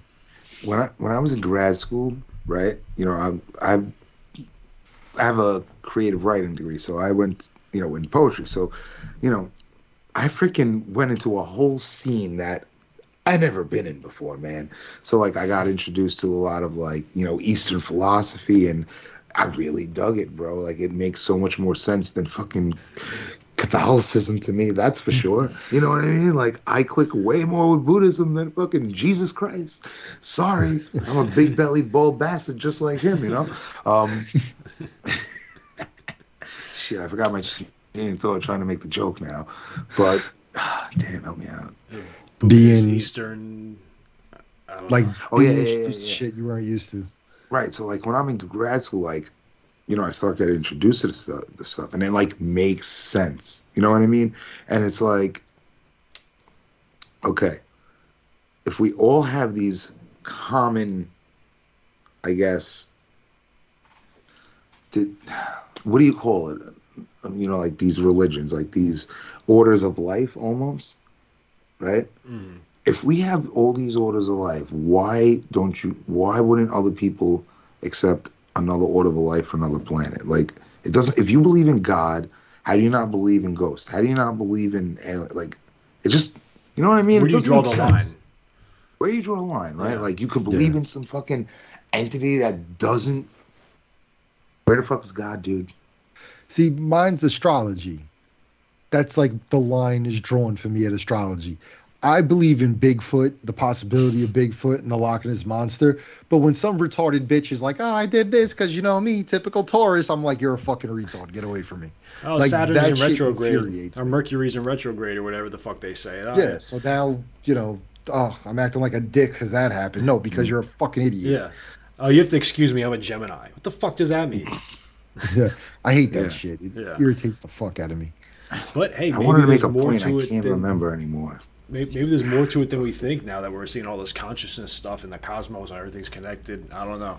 Mm-hmm. Speaking of that, one thing that also came to me during this is being in grad school, right? As a writer, it's like an art, right? Where do these ideas come from? You know, like some of the best songs, some of the best pieces of art, they're done in just like right there on the spot, 20 minutes, it's done. You know what I mean? Where do these things come from? Like they come from the fucking ether out there, you know what I mean? Like, and think about the consciousness. Are they like being projected from other people? And that leads me to that whole, remember the whole experiment with the plant and the changing colors, those experiments that they talk about? That stuff blew me away too, and it's like, all right, I want to know more about that. How come people aren't talking about those studies with the water crystals, the random number generators? The number. I've heard about the number generator. I forget what they said in the thing, but the one I remember was about with like monks. They got a group of monks together to meditate, and they had a random number generator up, and it kept, you know, just randomly throwing numbers up, and the monks were instructed to meditate on a specific number. And through their meditation over a little bit of time, the random number generator only kept bringing that same number up. Mm-hmm. Yeah, no, that's great. And then the whole thing with 9/11, they said there was a big spike. They had all those number generators around the world, and there was a big spike the morning of 9/11, and the day Princess Diana died, and the Pope, and all that stuff. So yeah. So I remember the point I wanted to make when I started talking about grad school in the beginning. So when I got introduced to all this Eastern philosophy stuff, like I had a professor and he like, you know, would make us do meditation, and I started getting into it and everything. And I went to the Zendo, you know, a couple times, and it's crazy. But like, the people that are like really doing this stuff, like I just I didn't really do it like these people. Like, they really lived by that shit. I was just like getting introduced to it, liking it, but didn't, a little that rubbed off and then moved on, But these people that do it all the time, like, they don't own fucking TVs. They don't fucking eat shit we eat, bro. The normal fucking classic American diet, they're all fucking like vegans. They're fucking healthy. They fucking live to 90. Like, you know what I mean? Mm-hmm. It makes sense, bro, if you think about it, right? Like, to get into that, tap into the parts of your body that, like, to just sit quietly by yourself right away. You can't even sit by yourself and have anxiety. You'd think these fucking people 1,000 years ago fucking had anxiety and all this kind of shit. No, of course mental illness is a thing, obviously, but at the same time, it became what? It led to this because of what? Society, social constructs, fucking, like in the video, us fucking always killing each other. Why are we like this? Why are we like this? Why are we not peaceful? Because that's hard. It's easy to be banging heads. It's hard to be peaceful. You know what I'm saying? Well, and it just, again, it all kind of makes sense. Yeah. No, I mean, I do want to say that. I mean, violence has been all throughout human history. I mean, look at all the old wars and stuff. But in terms of like the anxiety and stuff, I mean, 1,000 years ago, you didn't have a mortgage to pay. You didn't have an electric bill you had to pay. You didn't have to go to work. I was reading something like, medieval farmers worked like 15 hours a week. But they get up early, they do their shit, and then the rest of the day they just hang around. There wasn't 40, 50, 60-hour week jobs, Like, we're not built to do that. Like, I saw someone online make a comparison. Like, you see an animal in a zoo, it's like, oh, they don't belong there. That's why they're so stressed out. Like, that you shouldn't keep them in a zoo. It's like, well, people aren't meant to be in cubicles for 40 hours a week either. Yeah, bro. But yet we force people to do that. So, because at the end of the day, we're animals. And we've evolved a certain way with certain standards and certain things that we're supposed to do to keep us happy and healthy, and like we're kind of being forced to go against that. Yeah, bro, it's wild, man. It shows the power of what's in this head of ours. You know what I mean? Mm-hmm. And how it could change, how it could evolve, and if that could happen over tens of thousands of years or whatever through primates and everything, like, okay. When this vessel shuts down, then what? Is consciousness, is this going to keep going? Like, and that's the thing. Like, if the consciousness still exists, I mean, they talk about how you can't create or destroy energy. Well, everybody's body's full of energy. When your physical body dies, where does your energy go? Does that energy, is that what we think of when we see ghosts? Can it manifest itself in that? In there, you talking about the people getting ideas projected and shit. Is there a bigger, people praying to the muse, the whole, the war of art thing. You pray to the muse to get, inspiration for your art and shit. There's something to all of those things. Exactly what it is, who the fuck knows? But, like, you hear people like auras and stuff. Like, yeah, we give off energies. You know what I'm saying? Like, me and Tones got a little cousin. I don't even know if he knows, but when she was a little girl, she used to see people's auras. She would call people by their color that she saw when she looked at them.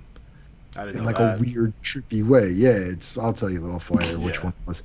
But like, one of her grandmothers was Grandma Blue. It was Grandma whatever color it was, green. I forget. But like, a lot of people, they had that show Ghost Hunter.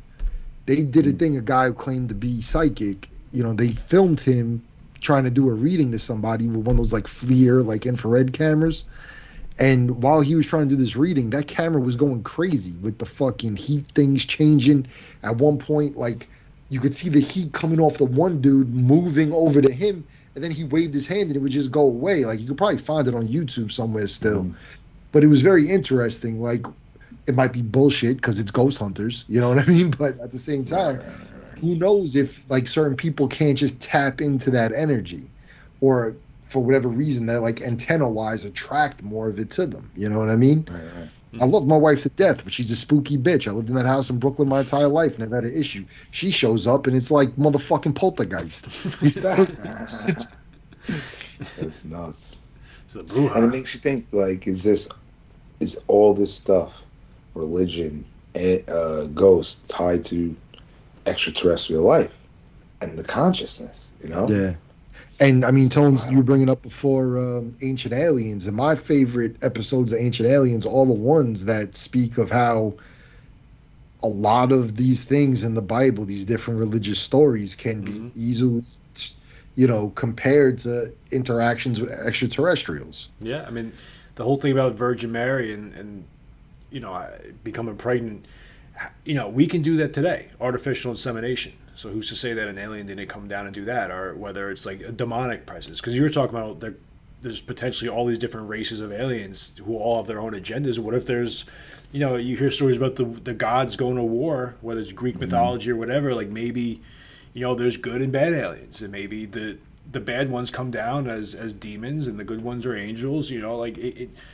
It could kind of explain a lot of this stuff. Because, I mean, Joe, you've said this before, on this podcast and previous podcasts, there's no original ideas. So then how come there's so many of these kinds of stories throughout history from different civilizations who aren't connected to each other, that are so similar? It's got to come from somewhere. Why do so many civilizations have... like you look at the pyramids in Egypt, they're in the shape of the Orion's belt. They're not the only civilization to know that Orion's belt is a significant constellation. Why is that something that's stuck out? There's so many stars in the sky. Why are those the ones that have stuck out to people? It just makes you think. Yeah, absolutely, man. I wish I freaking could go sit outside and see the sky tonight. It's the one shitty, and that's the thing, like, look at where all those videos are filmed. Not in major cities. Like the desert. They're all in the desert, on the coasts. The mountains. They're not going to come here. They don't want to reveal themselves to the masses. The fucking heathens. Well, didn't he guide them over Charlotte, North Carolina or something? Isn't that what he was saying? Yeah. Yeah, he was giving them directions how to get to, like, you got to be very specific when you're trying to communicate with them on how to lead them to you. Mm-hmm. When I first did this shit, I was walking the dogs. I was, like, trying to do it because I'm a fucking loser. And I was sitting there doing it, and I was like, oh, shit, it's a light. And Teresa, my wife, was like, idiot, I'm pretty sure that's a plane. I was like, it looks really high up. I don't know. I only see one color, Did it have the Italian flag on it? Did that just make a right? Airplanes have the Italian flag on it, right? The red, the white, and the green. I just think that. But fucking, yeah. It's crazy, dude. I'm like, I want to go off. I want to go to C5 events. But it's like, bro, who are the people going on these events? Right? Who has the money to go travel to fucking Australia to go on a goddamn fucking event? You know what I mean? Like, these are probably rich motherfuckers that, have nothing else to do and trying to figure out, their existence. Like, they're not the people who have to worry about their mortgage, have to pay the bills, take care of it. You know what I mean? They're the people who are sitting there like, I need to find some kind of purpose. Oh, okay, let's go here. Like, dude, we want to go there too, bro. Well, that's what I was going to say. I mean, we were talking about back in the day, you didn't have to, worry about all these other things, so your mind was allowed to go to those places. If these people are well off and they don't have to worry about, where their next meal is coming from, or, they have to wait for the next paycheck to come in to pay the phone bill or whatever, like, they're able to think about these things. Mm-hmm. And where would we be as a society if everyone was able to think about these things? Yeah. I think we'd be past that 1% point. What do you think? I still believe. Yeah. What do you think about some of the photos where it seemed to show like beings, like the guy who said that his deafness was cured at one of these things, and they had that like triangle shaped Dr. Alien behind him, the healer or whatever he called him? Yeah, is that the one that he said his name was Gleegalop or something like that? No, Bijou. Bijou was the little guy, I think. The little guy that was prancing through the whatever. And I'm just like that was like. Like, dude, really, he told you his name's Bijou, like, that's just, I don't know. That one looked a little too, like, possible. Photoshoppy and stuff. I don't know. Yeah, and also... And then some of the ones were just lights, like, from liking ghost stuff, you kind of know, a lot of orbs, there's a pretty good chance it's just like a fly or dust that's light's reflecting off of. Yeah. Well, there was a few things that was all right. One of them that stuck out to me was the one that showed like the arrows coming out of like people's third eyes and their hearts. Like, I guess that could be doctored as well, but like you talk about, you see like an orb or this, like one or two things, but to have that many arrows coming out of that many people with similar designs, I thought that was cool. And the other one that really stuck out was the one where you see the crop circle pop up. That was fucking insane. When you see that shit happen like live while they're recording it. Yeah. That was pretty crazy. But yeah, I don't know. Like I was saying earlier, like some of these, and again, I'm not saying they're 100% not fake, but some of the most detailed, vivid UFO videos I've seen. Yeah, but the one off of Vero Beach was crazy, where it looked like the sun was almost rising over the water. Then the second one opened up. And the second one opened up. Yeah, that was wild. Like some of that stuff, the stuff of like lights moving in the sky and shit, I was like, all right.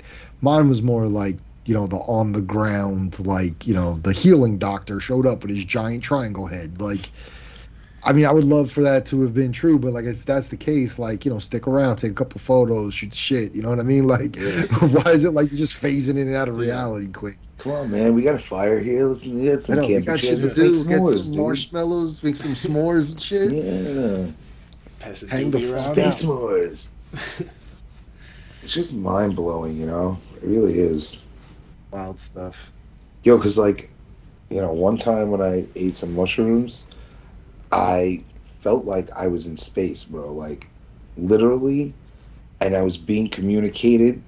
It was like I was getting ideas, but it was being communicated through colors, shapes, noises, not words, but they were registering as words. You know what I mean?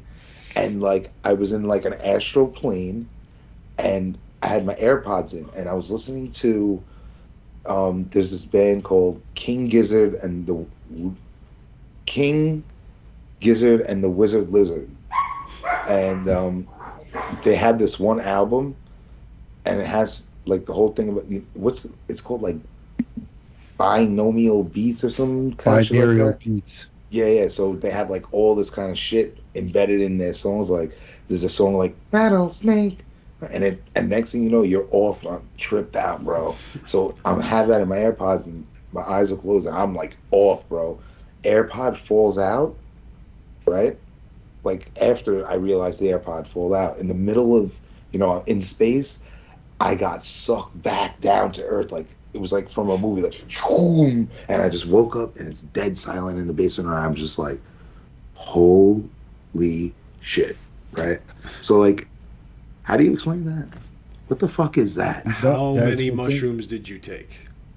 It was like 2.5 grams, so it wasn't even like a full 8. Okay. That's not even that much. Yeah, it's exactly. Like that's not like a heroic. But I couldn't get back there after that. Like it was it. It was, It was gone. And what were you doing? You were just sitting listening to music? Yeah. So I took them and watched Wayne's World. Like I thought it was over, like I laughed, it was funny, and I thought it was over, and I popped in my earbuds and I put on the album and just took off, bro. I don't even know how much time passed. It was just, again, I can't explain it in words. You know what I mean? That's just, from what they say, that's like the best kind of experience to have in those things where it's not. That's when people say it should be used as medicine is what they're talking about. Not so you could sit there with a group of your friends and be like, oh shit, your face is melting off, right. Weird shit like that. The way we did it when we were kids, I don't do it like that no weird. more. Yeah, get quiet, get weird, put your headphones on, and just let yourself go to a different dimension. Right. And, you have those experiences where you fucking literally are like, it just has a way of putting everything into perspective. Yeah, exactly. And shit that you've been tripping over, all of a sudden, like it'll allow you to forgive yourself for something you might have did, or it might make you say like, why the fuck have you been worrying about this or that? Like it doesn't make any sense, Mm-hmm. But a couple of months ago, I just a little bit, like a gram or something like that, and was watching AEW, and bro, it was just like a regular fucking like match, nothing special, and it just felt like a battle of epic proportions, And like for those two guys in the ring, it is a battle of epic proportions. They're like putting it all on the line and everything. And you kind of and again, not like a philosophy of life, but like I appreciate those matches more in wrestling, like the AEW dark stuff. I appreciate that more than I did before I ate those shrooms, because it makes me think about, that guy worked hard. He went to wrestling school. He fucking, and I saw you consider people more, things like that. And it happens in such a fast instance in your brain, and you don't even realize it. You know what I mean? And that's the amazing thing. It makes humans better, bro, when done medicinally. Like, I don't do it like we did when we were kids, like, oh, yeah, let's eat them and fucking trip. I want to be by myself in the attic. Nobody talk to me. Like, that's the way I like to do it. So, yeah, it's fucking crazy. Now, do you think that, if you're able to achieve these levels of consciousness that Dr. Stephen Grier is talking about, do you think it's similar to these experiences you're talking about? Do you think, like, if you... I think it's one and the same. Like, people talk about doing... was it Kundalini yoga or something like that? Like one of the kinds of yogas that people say. Where do I take that class? Yeah, some kind of yoga that people do, or that they get the same experience as like DMT trips, where they feel like they get trippy. They close their eyes and they're not in the same place. There's a lot of shit like that people describe there's different breathing techniques getting there through meditation. It's one and the same. It's just different ways of getting there. Look, DMT, is a rocket ship to another dimension. It's the same shit as ayahuasca. It's just you get there in 10 seconds instead of 7 hours. You know what I mean? Right. Like, so yeah, I think it brings you into a different plane. Now, is that plane, is the astral plane heaven? Is it hell? Is it purgatory? Like, what exactly it is, nobody really fucking knows. But, people have talk about, well, I saw a triangle, but I knew in my head it was my fucking dead dad. You know what I mean? Like, I saw this crystallized triangle and it was vibrating and talking to me, and I know that it was this relative that passed away. Like, why do you know that? Like, why is it coming to you as a fucking pyramid? Like, like there's a lot of wacky shit that goes on with it. Well, I think psychedelics is the closest thing to trying to understand what the hell the conscious is, to consciousness is. And in that realm of where everything's like crystallized to an extent, and that's when you really start getting wacky into like, well, is it a simulation? Am I seeing the pixelation of fucking reality? Like, what the fuck? Like, well, think about it. Like, is that showing you when this body dies? That's what it is. Like, is space, right? And I'm not talking about where the moon is in our solar system, but light years and all that shit. Is that our conscious? Are we going to be able to travel that via some kind of, energy, right? Yeah. Yeah. Now let me ask you, you guys might know more about this than me, but DMT, correct me if I'm wrong, but it can be found in a lot of different things throughout nature, right? It's not like it's a specific plant or something. So a lot of our body could produce, right? Right, exactly. So do you think that if, let's just say, these aliens are here looking out for us and they're trying to, have us join their galactic federation, I believe is the term that they used. Do you think that maybe they planted this DMT here to help us achieve that consciousness? Like a little breadcrumb to maybe like steer us in the right direction? That's the thing. If you think about it, right, it's implanted in us, in our pineal gland, but our pineal glands are so calcified that it can't secrete it as much as you would if it was not. And the only time it does secrete it is in, they say, near-death experiences, childbirth, and think about, like, how many people when they give birth now, like, if you get, a spinal tap and you get numbed up, like, you're basically just shutting it down almost, you know what I mean? Then, like, it's suppressing the DMT because you're just dopamining it instead or whatever, and releasing, however that works, the pain medicine works in your body, it's probably cutting off, the ability for that to happen. You know what I mean? Yeah. I mean, some people say that fluoride is what calcifies our pineal gland, and the fact that they add fluoride to all water is the higher power's way of keeping us from being able to explore through, the DMT release, different levels of consciousness that could, change the way we live. Yeah, yeah. Interesting. Now, I want to put our tinfoil hats on for a little bit. This is like such a perfect conversation to segue into what we're going to do next episode as well. I love it. No, so there was, this whole thing was saying, like, we need 1% of the people to be able to achieve this, right? In order to establish contact or whatever. And he used the example of, what was it, the hydrogen molecules that they brought to, like, absolute zero. And, like, when 1% of the molecules got in line, everything else kind of followed suit. Mm-hmm. Now, this is, like, a theory that I kind of just thought up while I was watching it. Throughout most of human history, there's been some kind of elite class, whether it's the kings, the pharaohs, the politicians now, billionaires, whatever. The 1%, so to call them. Now, do you think that these people have this information, know this whole thing with the aliens, and are, one, trying to distract us to banding together against them, or two, are using like almost like a dark side of it with their 1% to kind of have their own order to things? I don't know. Like, my mind was just kind of like almost like they live, right? Yeah, something like that, where it's like they're able to kind of, pit us against each other. In the banquet room, you know what I mean? They like work for them basically, or with them, Exactly. So that's kind of where my mind went. I thought that was interesting because he keeps kind of alluding to the, like he says. What if they are the aliens? And they're enslaving us. I guess that would be similar to the lizard people.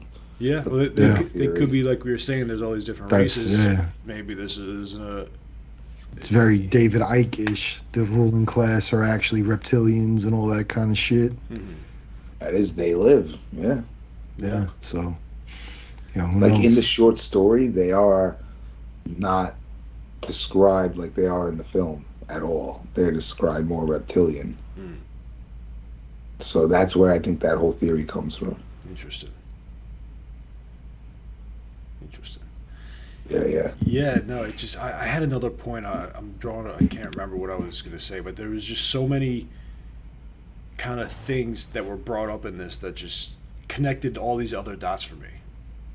They just kind of made sense. Oh, and even you look at recently, I don't know if you've seen these quotes, but like, they're talking about, instead of like a baby boom, there's gonna be a baby bust, because people can't afford to have kids these days. But you got people like Elon Musk coming out saying, oh, we need to keep the population up, which, first of all, no, we're too crowded on this fucking planet as it is. We don't need more people. And then you see the Pope coming out saying, if you don't have kids, you're selfish. It's like, well, why are they pushing so hard for these, for a higher population? It could be for money reasons. It could be for monetary reasons. I mean, it is. If you don't have people, you don't have consumers. Yeah. If you're a capitalist whose whole, fortune is built off of people buying your shit, there's not as many people to buy your shit, you're not making enough money. I get that. That's the logical answer. But where I was going with it was the more people there are on this planet, the harder it is to get to that 1%. Because if all of a sudden we go to 10 billion people, and all of a sudden you need 100 million people to do it versus 75 million people, to reach that 1% threshold. So that's kind of where my mind went. Interesting theory right there. Yeah, because, I mean, especially with the church and stuff, like, a lot of this stuff, like, I had to kind of, rein myself in a little bit, because I was feeling the same way someone would feel about, like, the first time they heard about, God or heaven. Where it's just like, we just have to reach out to these aliens. We sit in a circle, we meditate / pray, whatever you want to call it. Reach out to these beings in the heavens, and then they're going to give us this information that's going to save us, right? And that's kind of where I started to second guess it a little bit. And I don't want to throw out the term snake oil salesman, but that's where I kind of started thinking about this stuff. Where I was just like, okay, well, is this just religion repackaged for us, for someone else to profit off of us? Or were these religions based off of this, concept to begin with, and they got bastardized along the way? Or is it just in us innately to turn anything we believe in into religion? That's possible. I mean, people get religious about their football team. They like, Tom has fucking rituals, making steaks and shit every time the Bucks play, Yeah. Fucking, or anything that we have interest in, we have to turn into having ROI for somebody. Yeah, for sure. Somebody's got to make a buck off of something. Yeah, so I don't know, because I get, like I said, it connected all the dots, and I just started thinking about all these different possibilities. But yeah, just fascinating stuff. I'm not 100% sold, but I'm 75% of the way there. Yo, if that app was for free, I wouldn't even a second guessed it, bro. I would have been like, all right, cool. And on the app, yeah, this is crazy. Once you threw a $sign in front of that thing, not even download it for free and then get to it. You got to straight pay for it to even get the app on your phone. Well, that's just to prove that you're pure of heart if you want to buy it, right? Yeah, okay. You're pure of fucking shit. How about that? I mean, I don't know. Like I said, I think it makes the most sense to me through meditation, all kinds of reports of crazy shit is going on. Like I said, with the lucid dream experiments and people passing information, communicating through their dreams and shit. If there is, every living thing has consciousness. If these things are living things that, are made up of the same shit in the universe we are, they're going to have consciousness, Yeah, well, and there was even, stories that they talked about from the, I guess it was from the Hindu texts or whatever, about these yogis being able to meditate and then what is it, materialize and dematerialize and levitate and do all this stuff. So it's maybe there's something to it there. Yeah, the Rosicrucianists have similar things in their beliefs where they could be in two places at once and all that kind of shit. Who is that? Rosicrucianists. Some people think they're a secret society, but it's supposed to be a belief system. They believe that Jesus wasn't God that became a man. He was a man that became God through being so highly enlightened and using the entire power of his brain and shit. Kind of like Buddha. Yeah, there's to an extent, basically like a living Buddha. You know what I mean? And to an extent, there's a lot of that shit in there about, some of it's almost in the vein of The Secret, where it's if you meditate on something, your needs will be fulfilled if you keep your mindset on what you need and all that kind of shit like that. Some of it made sense. One of the stories, they got a book called Wisdom of the Mystic Masters. And one of the stories they told in that was there was a lady who had a chicken coop and the chicken coop got destroyed. And she didn't know how she'd keep her chickens. And she woke up, she meditated on it and woke up the next day and there was a chicken coop outside. It's I don't know about all that. Maybe you had a neighbor that felt like being a nice guy and got you a new chicken coop. I don't know if it was you may want materialized by thinking about it. Yeah. So. I don't know. You guys got any else to drop on this, or? I think it's fascinating, regardless of the, price line. But I want to invest into it more, but I don't want to pay the price line because the reality is, where the fuck am I going? C5. Yeah. I have one in Prospect Park. Hey man, why not? Fuck it. Give it a shot. We should organize. We should I don't know, find some mountains to go up into and just enjoy. If we ever get around to that podcast retreat we've been talking about, yeah, exactly. We'll find a mountain lodge somewhere and fucking call them in. Yeah, we could even have them on the podcast and ask them a couple of questions. I know we could get fucking Bijou to jump on the horn. What's why are you here? What do you want? Get that guy some headphones. He needs to talk. I think if you're a person who's interested in the topic, of aliens, UFOs, they're definitely worth watching. Like we said before, they're real well done. Absolutely.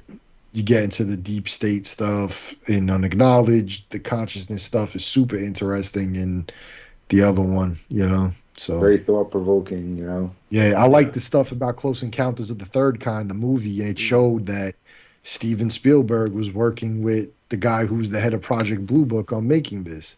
Yep. You know, and there's a lot of conspiracy theories about the making of that movie as it is.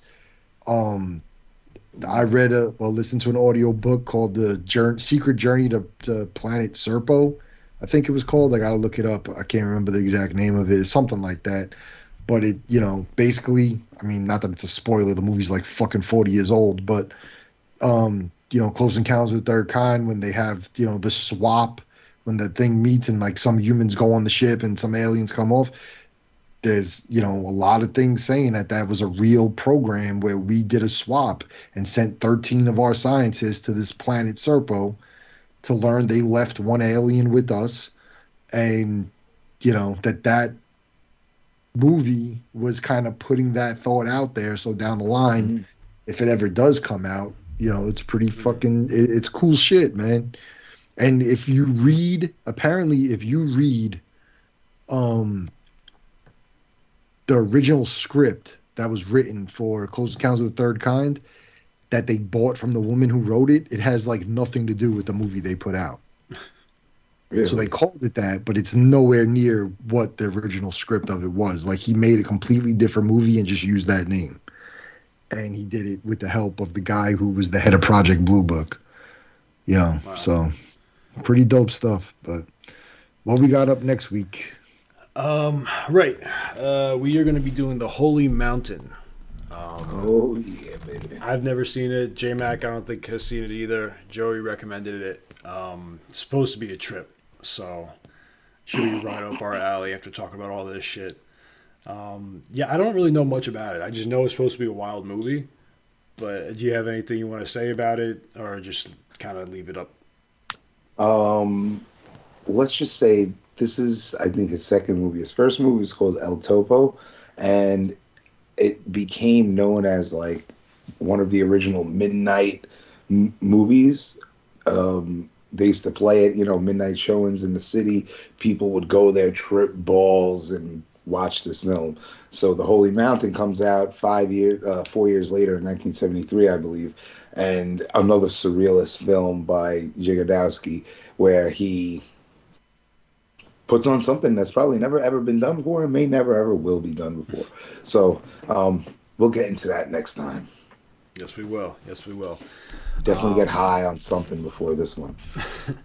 For sure. So yeah, check out our link trees, social medias, Instagram, Twitter. Still working on the Facebook. Yeah, sorry. It's all good. Check out the blog. Also got a couple ideas for some website post, article, blog type shit. Okay. Just got to get around to doing it. So okay, cool, nice. You can send me a text 8675-309. Oh, I missed the number. Fuck. 8675-309, right? Yeah, 8675-309. Yeah, and check out Spotify. We'll have the music up on there as well. So, ooh, yeah. All right. Rock and roll. Good show, boys. We have any final thoughts before we log off? Nah, man.